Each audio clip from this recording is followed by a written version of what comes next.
How does water consumption create interdependence and conflict? Increasing population, changing rainfall patterns and higher levels of use are putting areas of the world under high levels of water scarcity. The map on these pages shows regions that are experiencing a scarcity of water for either physical or economic reasons. A physical scarcity occurs when more than 75% of river flows are used for human needs, farming, industry, and households. An economic scarcity might occur when people don't have enough money or infrastructure, wells, pipes, dams and reservoirs, to use the water that is available locally. How much water do I use? There are millions of people who are struggling to access water on a daily basis, and the number is growing. This can lead to problems with food supply, sanitation, desertification, and damage to ecosystems.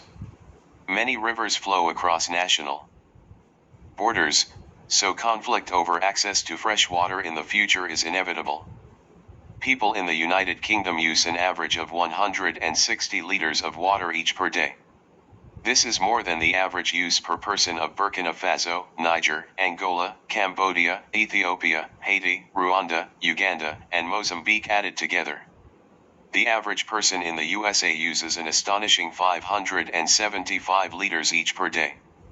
Thinking about and reducing our own water use is important because even within countries with plentiful water supplies there can often be regions that suffer shortages. For example, Southeast England has less water per head than Sudan in North Africa.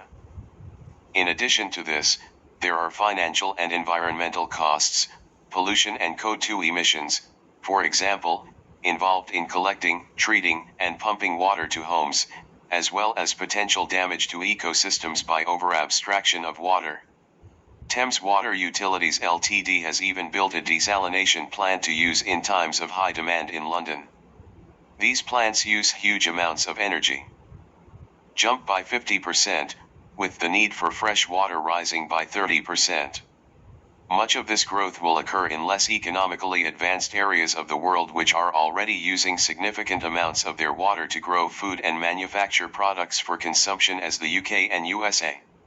This may lead to products becoming to more advanced economies such expensive or simply unavailable in the future. Using water in water-stressed Kenya to grow our flowers and beans might be unsustainable, but does provide the country with valuable money from exports. Consumers and farmers are interdependent. For example, a drought in Kenya will cause shortages of particular crops in the UK, whilst a decline in popularity for a particular product in the UK will force changes on farmers. Managing this problem is complex, and climate change means that our use of virtual water and its impact in water-stressed countries will continue to grow. 5.3 Why is Marisa catching fog? Marisa Sanchez lives in Lima, the capital city of Peru in South America. She lives with her 2 children in a slum, known as a barriada, on a steep hill overlooking the city. Lima is the driest and highest capital city in the world. It extends from the coastal plain up into valleys and mountain slopes as high as 1,550 meters above sea level. Lima has a population of over 8 million people, with 1/3 of these living in barriadas. Marisa doesn't have running water, so she has to rely on expensive water deliveries from a truck that has to navigate the steep and unstable roads constructed by the residents of the barriada. The residents in these areas pay significantly more for water than anyone else in the city, despite being the poorest residents.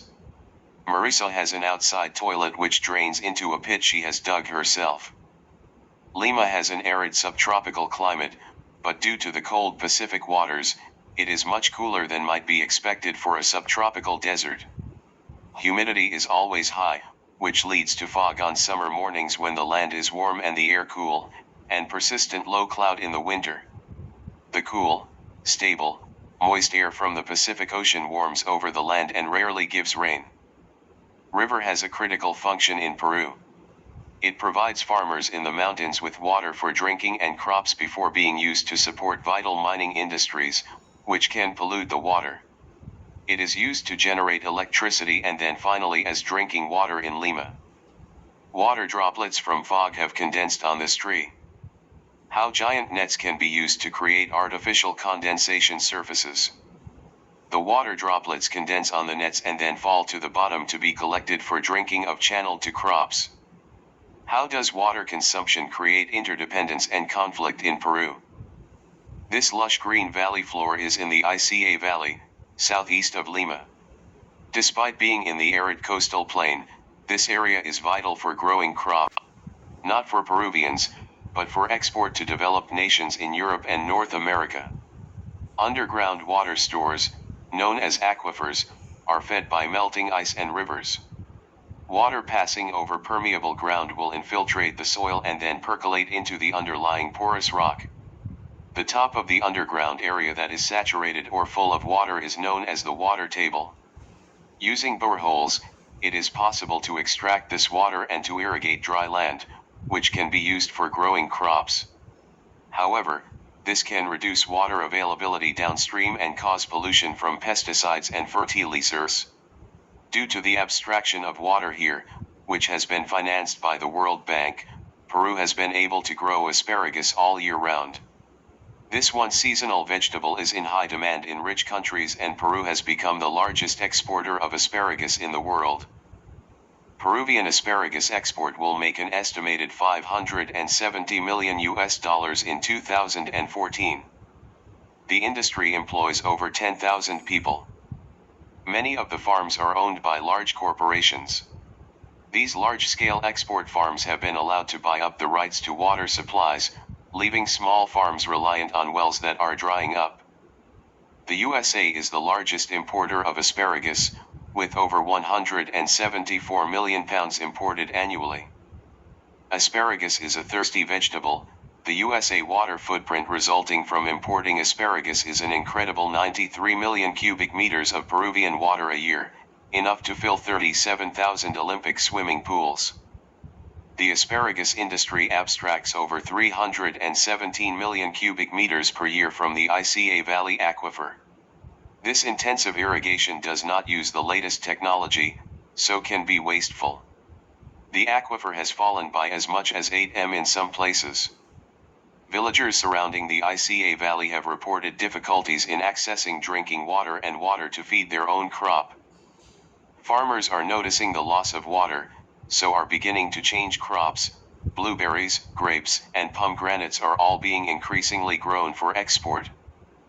The Peruvian government is acutely aware of its vulnerable position in terms of water. Intensive agriculture, using aquifers fed by rivers that are heavily used and glaciers that are retreating, is a huge growth area for the economy and provides jobs and foreign income. With predictions of rising temperatures and changing rainfall patterns, the government is beginning to take action. The $500 million Olmos irrigation project is a huge engineering scheme to transfer water from one drainage basin to another through a 20-kilometer sequence of massive tunnels and rivers. This is the first irrigation scheme in Peru to take water destined for the Amazon and move it across the Andes. The water will be used to create nearly 40,000 hectares of irrigated agricultural land in northern Peru, as well as to generate clean hydroelectric power. Supporters say there will be many direct and indirect benefits to people and the economy. Critics point to the fact that it only benefits big farms used for export.